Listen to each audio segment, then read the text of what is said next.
Halo teman-teman, jumpa lagi di hari yang cerah ini ya bersama Ikatan Wajib Pajak Indonesia. Halo Pak Rinto, masih cerah dan semangat hari ini Pak? Selalu semangat Mas Awan. Oke, teman-teman ya, luar biasa Pak Rinto ya. Satu-satunya teman-teman di seluruh Indonesia ini dan di Persilatan Wakanda ya, sebuah lembaga yang betul-betul mewadahi masyarakat yang betul-betul berada di pihak masyarakat yang pengen Hmm, memberikan keadilan kepada masyarakat teman-teman ya. Mana ada betul. teman-teman di tempat lain lembaga yang kirim surat kepada pengadilan, kepada DPR, kepada presiden demi untuk wajib pajak teman-teman ya. Nggak ada teman-teman. Kali ini IWPI mau kembali lagi mencermati hakim-hakim di pengadilan pajak. Ada masalah apa lagi nih Pak dengan hakim pengadilan pajak nih Pak?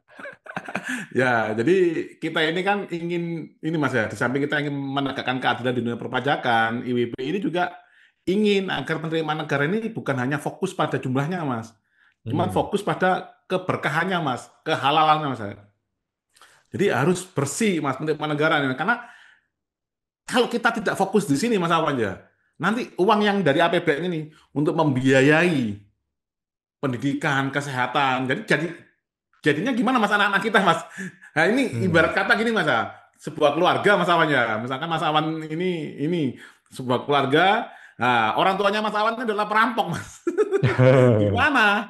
Anaknya mau jadi orang bener kalau dikasih Hmm. makanan dari uang ngerampok. Lah inilah advokasi Hmm. IBP ini sampai ke sana Mas, sampai ke hakikat penerimaan negara itu untuk apa sih seharusnya kan gitu loh Mas. Jangan Hmm. sampai kita itu dapat uang banyak untuk kegiatan pendidikan dan lain-lain, akhirnya juga ya yang terjadi masalahnya. Mohon maaf aja. Sekarang aja Hmm. ada ini Mas, pengadaan Chromebook yang oleh Menteri Pendidikan Nadiem Makarim sampai dipanggil Kejaksaan Agung. Ini kan Hmm. akhirnya uangnya itu tidak berkah tuh Mas menurut saya Mas. Untuk Hmm. kesehatan, ada korupsi banyak di alat kesehatan gitu loh Mas. Hmm. Oh, itu Hmm. tidak berkah Mas, gitu loh. Antar dokter itu bisa geng-gengan gitu loh Mas. Nah, yang dikorbankan tetap rakyat lagi Mas Awan. Nah, Hmm. oleh karena itu ini kita menyoroti tetap terkait dengan perilaku hakim-hakim di pengadilan pajak Mas Awan ya. Yang Hmm. selama saya mengalami persidangan Mas ya. Hmm. Ini saya tanyakan dulu. Jadi ini Mas. Jadi Mas Awan kalau ada bunyi frase pasal 5 Mas ya kalau tidak salah Mas ya. Hmm. Undang-Undang Pengadilan Pajak Mas. Bisa dibacakan Mas. Pasal 5 ayat 1 Mas. Undang-Undang Pengadilan Pajak Mas. Pasal 5 ayat 1. Hmm. Pasal 5 ayat 1 pembinaan teknis peradilan bagi Hmm. pengadilan pajak dilakukan oleh Mahkamah Agung. Betul. Nah, ini kan Undang-Undang Pengadilan Pajak ini masih berlaku sampai sekarang Mas. Hmm. Nah, saat saya bersengketa dengan pengadilan pajak Mas, yang kami soroti pertama adalah waktu awal sebelum persidangan masuk ke pokok materi adalah pengecekan legal standing Mas aja. Hmm. Setelah pengadilan pajak membacakan ketetapan ketua pengadilan pajak terkait dengan majelis hakim yang menangani. Hmm. Nah, ini barulah pengecekan legal standing masing-masing pihak, Mas Awan. Hmm. Di pengecekan legal standing ini, Mas Awan, itu sudah terjadi ketimpangan yang luar biasa, Mas, sebelum masuk ke pokok Hmm. materi, Mas Awan. Hmm. Nah, sementara berdasarkan SEMA nomor 7 tahun 2012, SEMA ini surat edaran Mahkamah Agung, Mas ya. Nah, Hmm. ini sama saya gunakan tabel seperti ini, Mas Awan, checklistnya. Oke. Nah, dasar kewenangan penerbitan surat tugas atau surat kuasa khusus. Nah, kita kalau Hmm. sebagai penggugat atau pemohon banding, Mas, itu dicek, Mas. Mana, Hmm. bahkan direkturnya harus hadir, Mas. Direkturnya mana? Itu, Mas, direkturnya Hmm. harus hadir. Mana akte perusahaannya, sampai kita bawa aktenya, Mas. Sampai Hmm. ditunjukkan dekat ke kamera. Kita ngirim juga Hmm. scan-nya di e-tax code, Mas. Kalau mereka, Mas, Hmm. Kepresnya Direktur Jenderal Pajak tidak ada, Mas. Terus Hmm. dasar pelimpahan kewenangan, misalkan dia ngomong cap 306 atau cap 206 itu juga tidak dilampirkan dalam surat tugasnya, Mas. Harusnya kan ringki, Mas, urut, Mas. Ya, betul. Nah, ini keputusan Direktur Jenderal tentang pelimpahan wewenang atau surat perjanjian kerja pegawai. Kalau kita sebagai pegawai, Mas, nah, kamu pegawai mana buktinya sebagai pegawai? Ini buktinya surat kontrak kerjanya.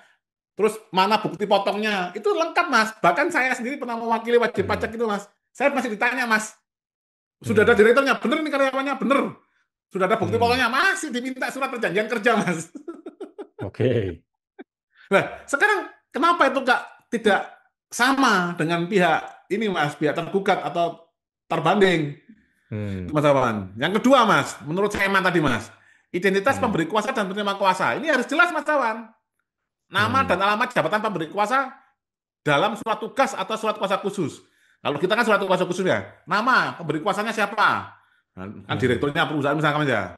Nah, memberikan ini penerima kuasanya siapa? Lengkap mas, ada KTP-nya, ada NPWP, semua lengkap mas Awan. Lah sekarang kalau mereka mas tidak ada mas, itu mas. Kalau kuasa hukum, itu ada IKH-nya. Kalau mereka tidak dicek mas, misalkan ini yang mewakili, misalkan Mas Awan ini mewakili Dirjen Pajak Mas ya, itu kan nggak pernah dicek Mas, apakah benar Mas Awan ini memang Mas Awan.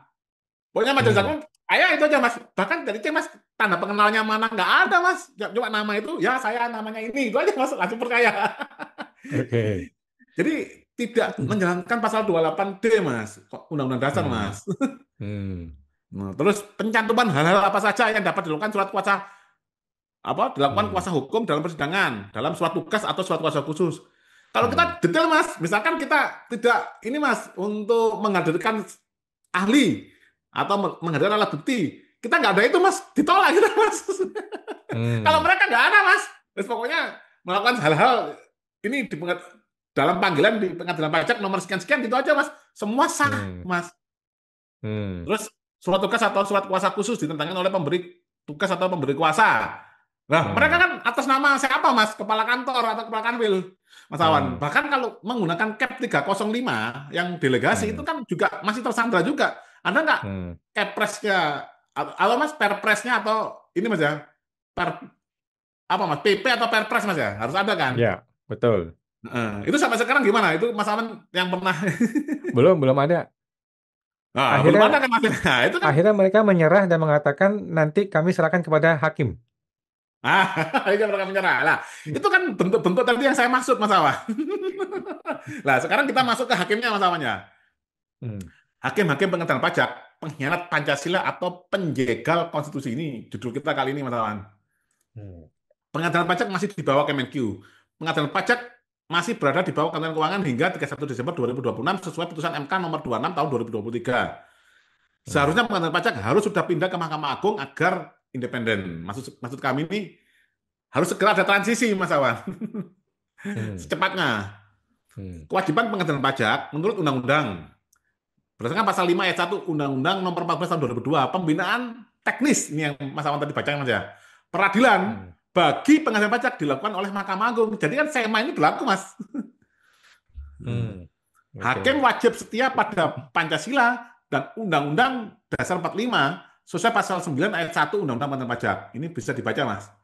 Pasal 9 ayat 1 Mas Awan. Pasal 9 ayat 1. Pasal 9 ayat 1 untuk dapat diangkat menjadi hakim, setiap calon harus memenuhi syarat-syarat. Nah, ada 1, 2, 3, 4, 5, 6, 7, 8, 9. Coba yang dibaca yang ini Mas, yang C atau apa itu Mas? Yang setia pada Pancasila dan Undang-Undang Dasar ya Mas? Oh, poin delta, setia kepada Pancasila dan Undang-Undang Dasar 1945. Nah. Ini wajib dipatuhi Mas. Jadi tidak bisa Majelis Hakim itu saya sesuai undang-undang loh. Kamu loh harus mematuhi Pancasila dan Undang-Undang Dasar. Nah, kalau kamu nggak mematuhi itu, ya udah, berarti kami anggap Anda ini tidak layak menjadi pejabat itu Mas secara moral, gitu Mas. Oke. Nah, yang mereka manfaatkan adalah secara ini Mas, secara legal standing. Kalau aku tidak ada yang menegur, berarti aku tetap sah, gitu loh Mas. Ya makanya mereka semangat sekali Mas MOU dengan KY, dengan Mahkamah Agung juga. Oke. Pentingnya pemeriksaan legal standing, Mas. Legal standing atau kedudukan hukum adalah aspek fundamental yang harus diperiksa terlebih dahulu. Nah, ini teman-teman. Hakim pengadilan pajak sering mengabaikan pengecekan legal standing tergugat atau dirjen pajak. Hal ini melanggar surat edaran Mahkamah Agung SEMA nomor 7 tahun 2012 yang seharusnya dijadikan pedoman oleh para hakim di pengadilan pajak. Nah, ini Mas. Pelanggaran terhadap nilai-nilai Pancasila. Sikap abai terhadap legal standing menunjukkan pengabaian terhadap sila kedua kemanusiaan adil beradab, sila kelima keadilan sosial bagi seluruh rakyat Indonesia. Mas, juga melanggar ini Mas ya, 45 butir penghayatan dan pengamalan Pancasila, khususnya terkait persamaan hak dan keadilan. Jadi kalau sila kedua ada berani membela kebenaran dan keadilan, Mas. Itu yang dimaksud di 45 butir, Mas. Ya. Sekarang pelanggaran terhadap Undang-Undang Dasar 1945. Apa, Mas? Bertentangan dengan pasal 1 ayat 3. Indonesia adalah negara hukum. Terus pasal 28D ayat 1 Undang-Undang Dasar 1945. Hak Hmm. setiap orang atas perlakuan yang sama di hadapan hukum, gitu, Mas.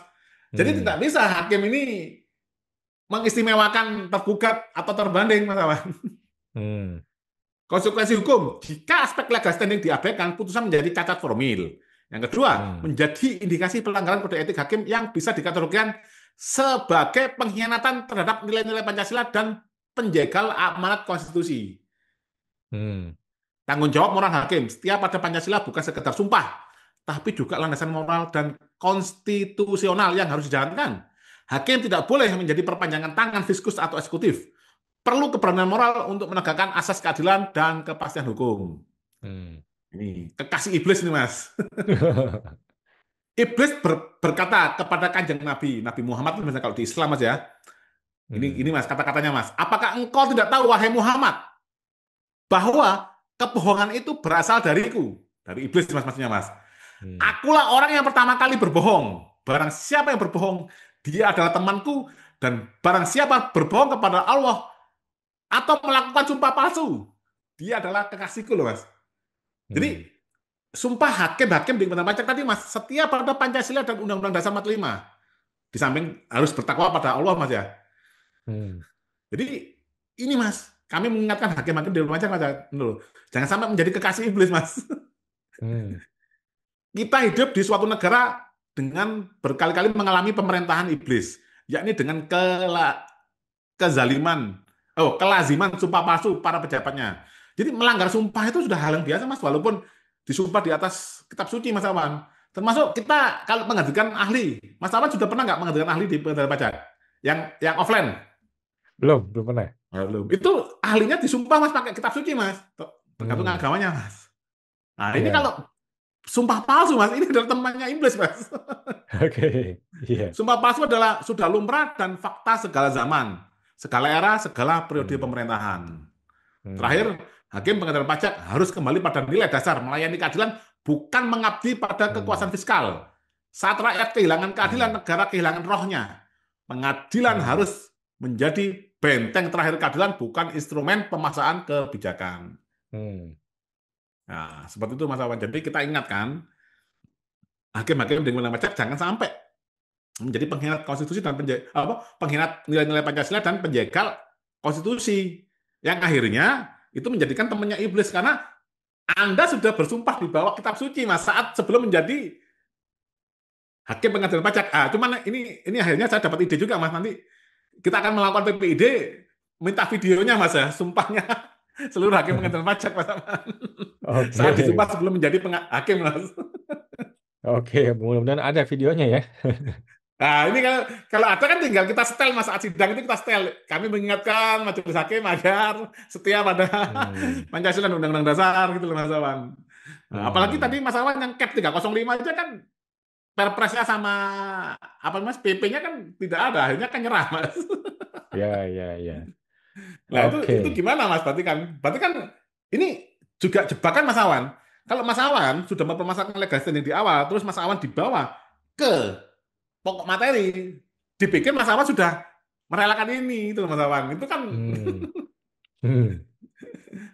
itu sampai sekarang gimana? Kalau kasusnya Mas Awan sendiri gimana?